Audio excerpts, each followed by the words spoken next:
Hey guys, so I recently finished Graceling, and if you're watching this video, obviously this is going to be a review about it. Graceling's written by Christian Cashore. This is a series. I did borrow this from my library. I'm actually really excited for it.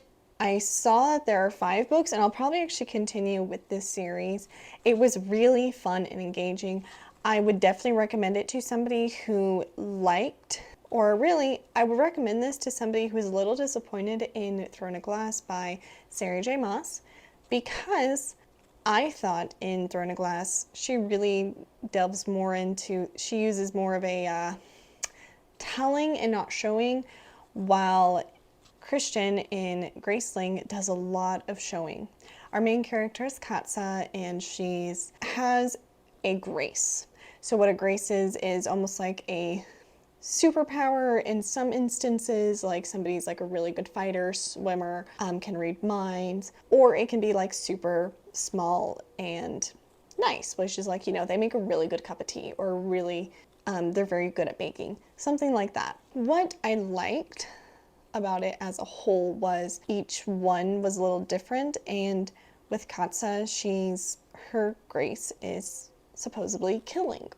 It's a killing grace, so she's offing people a lot. In her society, the kings and queens, the courts, can control people with the gracing. It's like it's almost a gift to have a grace and be able to serve the royalty.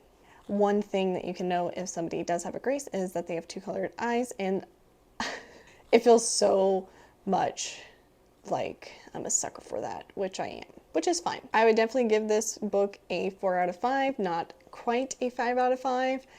The premise of it was interesting. So Katsa's this killer for her court. Her uncle is the king, and his name is Rhonda. He's not great, obviously. He's been sending her on these missions to be their bulldog. Like, you know, they're very insistent. Katsa compares herself, and Rhonda compares her to a dog. The only thing that she's good at is following orders, not listening, not thinking, just doing what she's been told to do. What I really liked is we also learn how she starts developing more confidence. She develops more confidence because she meets Poe.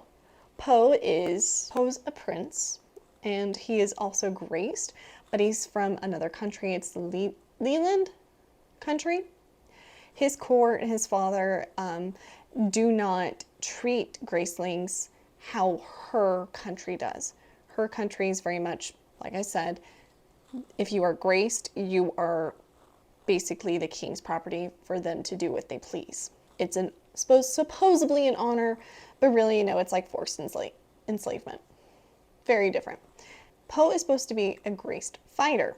I say supposed to because you start learning more about different things throughout the series, and I don't want to get into it too much. The most enjoyable part of it is you see Katsa learn that she has her own humanity, that her humanity is not dictated by her grace, which at this point she thinks is a killing grace, and that's all she thinks about, is that her grace is only meant to hurt people and not help people.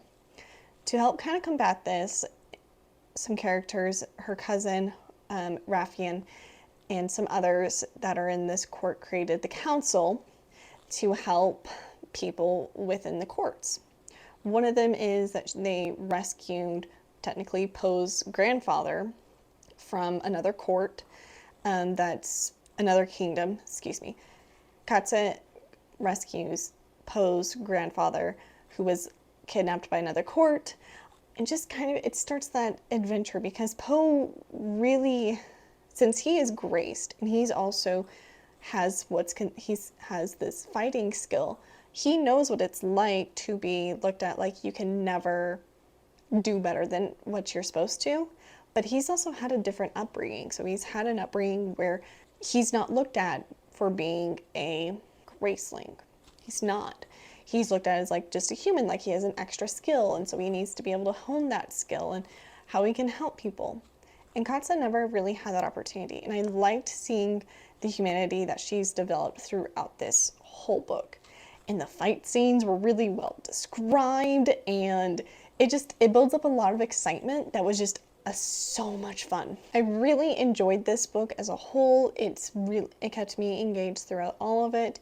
The beginning was, you see her Katsa, like, she really thinks that she's like worth nothing, and you see her develop her own thoughts and her feelings and be able to articulate that and figure out what she actually likes, what she doesn't like, and I just really liked it more than what I was expecting.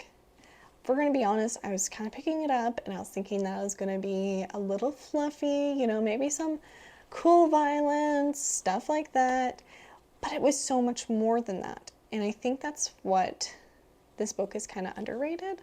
So if you guys see this one at your local library or anything like that, please give it a try. Thank you for watching. Please subscribe, like the video.